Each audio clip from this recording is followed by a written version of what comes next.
Thanks for tuning into my channel, English for Success. So ఈరోజు ఒక important topic discuss చేయబోతున్నాను. That is active and passive voice. It is very useful for day to day speaking and at the same time ఈ competitive ఎగ్జామ్స్లో చాలా వరకు ఇది use అవుతుందన్నమాట. మీరు వినే ఉంటారు యాక్టివ్ వాయిస్ నుంచి ప్యాసివ్ వాయిస్కి ఎలా ట్రాన్స్లేట్ చేయాలి, ఇలాంటి క్వశ్చన్స్ కాంపిటేటివ్ ఎగ్జామ్స్లో కూడా వస్తుంటాయి. So you have to pay close attention to me for the next 10 to 15 minutes and I will make sure that you will be comfortable with active to passive conversion. Okay? So asalu voice ante enti? Voice is nothing but a way of expressing your thoughts. Oka sentence ni meeru ఏ విధంగా express చేయాలి అనేది there are different ways of expressing a sentence. అందులో active voice, passive voice అని రెండు ఉంటాయి. So active voice అంటే ఏంటంటే కర్త ఆర్ సబ్జెక్ట్. సబ్జెక్ట్ అంటే ఏంటంటే ఎవరైతే ఒక పనిని చేస్తున్నారో అతను సబ్జెక్ట్ ఆర్ తెలుగులో కర్త. సో కర్తని గురించి ఫోకస్ చేసేది active voice. Who did it అంటే ఎవరు చేశారు ఒక పని, ఎవరి గురించి మనం చెప్తున్నాం. So that is going to be the main focus in active voice. For example ఈ సెంటెన్స్ చూస్తే రామ రైట్స్ ఎ స్టోరీ. ఇందులో రామ అనేది సబ్జెక్ట్, రైట్స్ అనేది వర్బ్ అండ్ స్టోరీ అనేది object. So this is a common, it's a very simple sentence in English. Rama rights a story. ఇప్పుడు ఎవరి గురించి ఇందులో చెప్పారు అంటే రామ గురించి చెప్తున్నాము, రామని ఫోకస్ చేస్తున్నాం అనమాట. అందుకోసమే రామ రైట్స్ స్టోరీలో రామ అనేది subject and this is active వాయిస్లో ఉంది అని చెప్తాం. అదేవిధంగా India is helping Russia. So India గురించి చెప్తున్నాం అనమాట. సబ్జెక్ట్లో ఏది ఫస్ట్ సబ్జెక్ట్ వస్తుంది అనమాట. సబ్జెక్ట్ ఫస్ట్ వస్తుంది, తర్వాత వర్బ్, ఆ తర్వాత ఆబ్జెక్ట్. ఈ విధంగా ఉంటే అది యాక్టివ్ వాయిస్ అని మనం గుర్తించాలి. అదేవిధంగా tiger will chase the goat. So tiger అనేది సబ్జెక్ట్, చేజ్ అనేది వర్బ్, గోట్ అనేది object. So subject verb object సింటాక్స్లో ఏదైతే ఉందో దాన్ని మనం యాక్టివ్ వాయిస్లో ఉంది అని గుర్తించవచ్చు. సో ఇక్కడ మీరు అబ్జర్వ్ చేసినట్టయితే టెన్స్ అనేది ఎటువంటి టెన్స్ ఉన్నా సరే కర్త గురించి మాత్రమే మెయిన్ ఫోకస్ ఉంటుంది. It can be present tense, it can be past, future, anything, but subject పైన ఎక్కువ ఫోకస్ ఉంటుంది. సో సింటాక్స్ కూడా చూసి మనం గుర్తుపట్టవచ్చు, సబ్జెక్ట్ వర్బ్ ఆబ్జెక్ట్. సో ఇది యాక్టివ్ వాయిస్ గురించి basic introduction. So let's go to the next slide. ఇప్పుడు ప్యాసివ్ వాయిస్ అంటే ఏంటి తెలుసుకుందాం. ఇందాక స్లైడ్లో యాక్టివ్ వాయిస్ అంటే ఏంటో తెలుసుకున్నాము. సబ్జెక్ట్ వర్బ్ ఆబ్జెక్ట్ అనే స్ట్రక్చర్లో ఉంటుంది, సబ్జెక్ట్ పైన ఎక్కువ ఫోకస్ ఉంటుంది.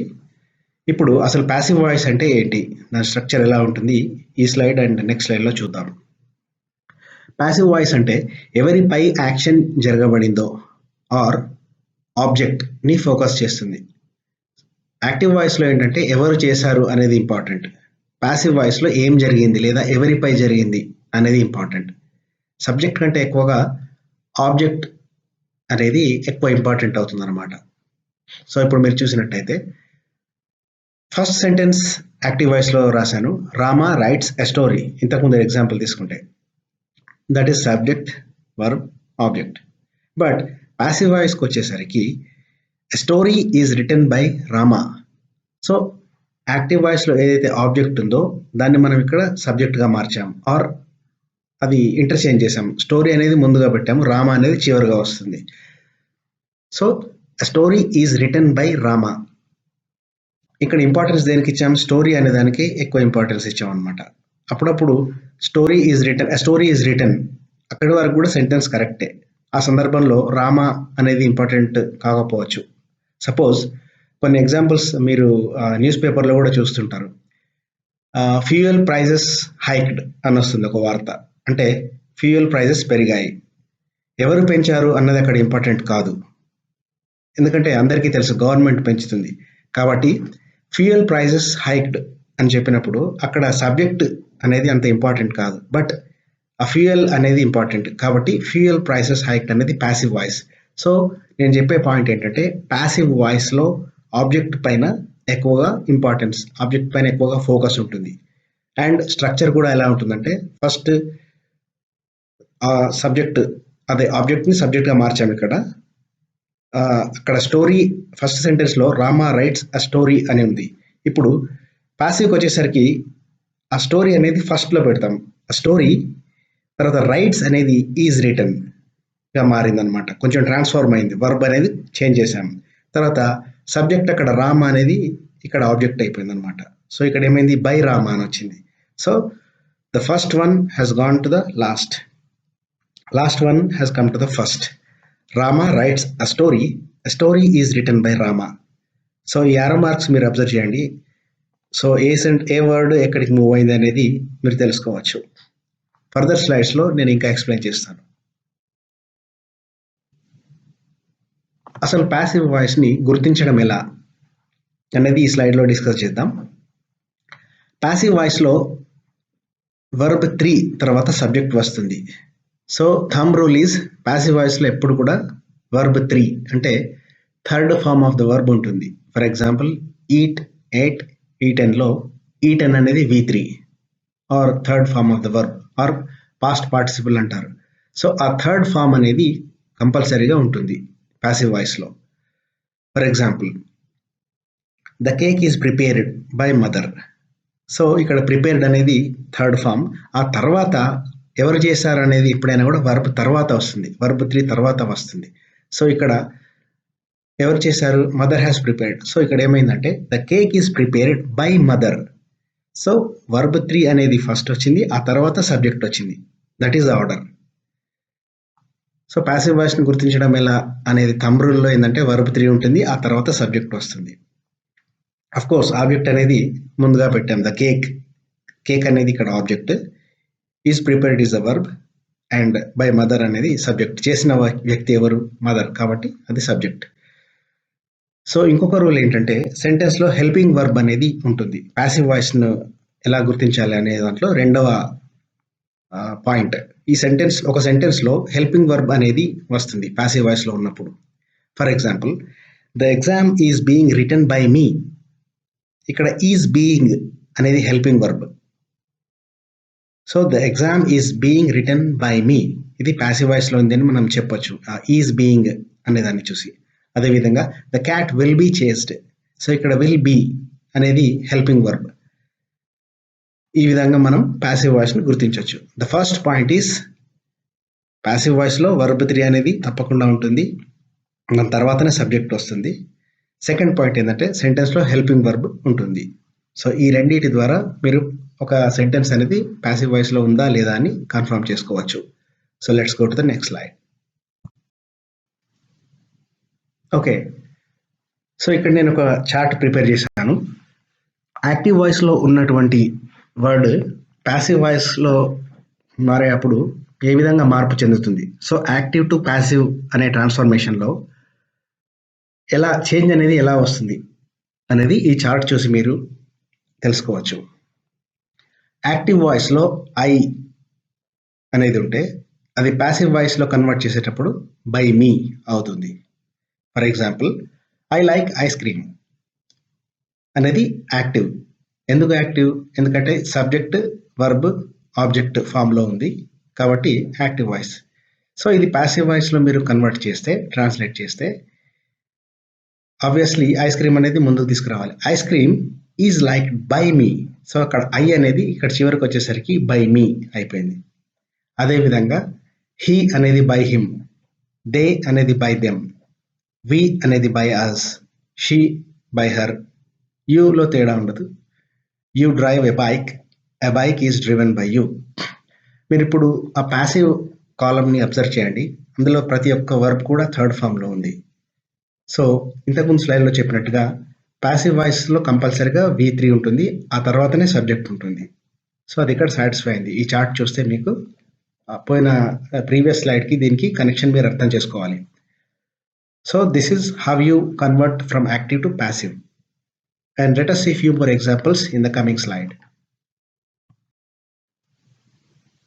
ఓకే, ఈ చార్ట్లో ఇంకా కొన్ని ఎగ్జాంపుల్స్ ఇచ్చాను. సో డిఫరెంట్ టెన్సెస్లో ఉన్నప్పుడు యాక్టివ్ టు ప్యాసివ్ అనేది ట్రాన్స్లేషన్ ఎలా ఉంటుంది, యాక్టివ్ టు ప్యాసివ్ కన్వర్షన్ ఎలా చేయాలి డిఫరెంట్ టెన్సెస్లో అనేది మీరు ఇక్కడ నేర్చుకోవచ్చు. ఫర్ ఎగ్జాంపుల్ ప్రెజెంట్ పర్ఫెక్ట్ టెన్స్లో మనకు హ్యావ్ కానీ హ్యాస్ కానీ ఉంటుంది. I have eaten a cake, they have watched a movie etcetera.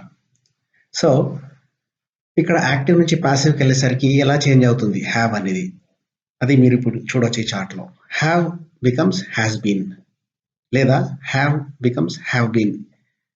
ఇది రెండు రకాలుగా కూడా మారుతుంది. ఎలా అనేది మనం ఇక్కడ చూడొచ్చు. ఎగ్జాంపుల్ చూడండి, వీ హ్యావ్ ఈటన్ పిజ్జా, అంటే మేము ఒక పిజ్జా తిన్నాము. అది ప్యాసివ్లో వచ్చేసరికి ఎలా అవుతుంది? సో పిజ్జా అనేది ఫస్ట్ వస్తున్నాడు. Pizza has been eaten by us. ఇక్కడ హ్యాస్ అనేది ఎందుకు పెట్టాను నేను అంటే పిజ్జా అనేది సింగులర్, ఒకే పిజ్జా కాబట్టి అక్కడ హ్యాస్ బీన్ పెట్టాను. మల్టిపుల్ పిజ్జాస్ అయితే అక్కడ హ్యావ్ బీన్ వస్తుంది. సో అది థంబ్ రూల్. సో ఇక్కడ కన్ఫ్యూజ్ అవ్వకండి. హ్యావ్ అనేది హ్యాస్ బీన్ ఎప్పుడు అవుతుంది, హ్యావ్ బీన్ ఎప్పుడు అవుతుంది అనేది ఫస్ట్ 2 లైన్స్లోనే మీరు ఈ ఎగ్జాంపుల్ ఈ చార్ట్ చూస్తే అర్థమవుతుంది. సింగిల్ పిజ్జా కాబట్టి మనం pizza has been eaten by us అన్నాం. సో ఇంకో ఎగ్జాంపుల్ చూడండి కిందిదే, I have saved my friends అనేది యాక్టివ్ వాయిస్.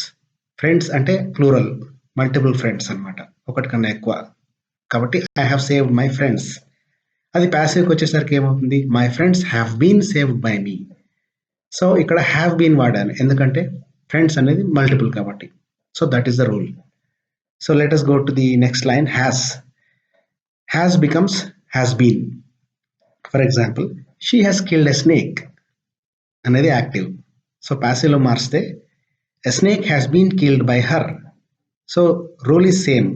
ఇక్కడ మీరు అబ్జర్వ్ చేయాల్సింది ఏంటంటే హ్యాస్ అనేది హ్యాస్ బీన్ అవుతుంది, హ్యావ్ అనేది హ్యాస్ బీన్ లేదా హ్యావ్ బీన్ అవుతుంది. ఈ పాయింట్స్ మీరు గుర్తుంచుకుంటే మిగతా రూల్స్ అన్నీ కూడా ఇంతకుముందు డిస్కస్ చేసినవే, ఏం రూల్స్ మారవు. సో నెక్స్ట్ చూద్దాం. ఈజ్, యామ్, ఆర్ అనేది ఎప్పుడైనా ఉన్నప్పుడు అంటే ఫర్ ఎగ్జాంపుల్ ప్రజెంట్ కంటిన్యూస్ టెన్స్లో ఉంటే, for example I'm reading a book, she's eating a cake, ఇలాంటివి అనమాట.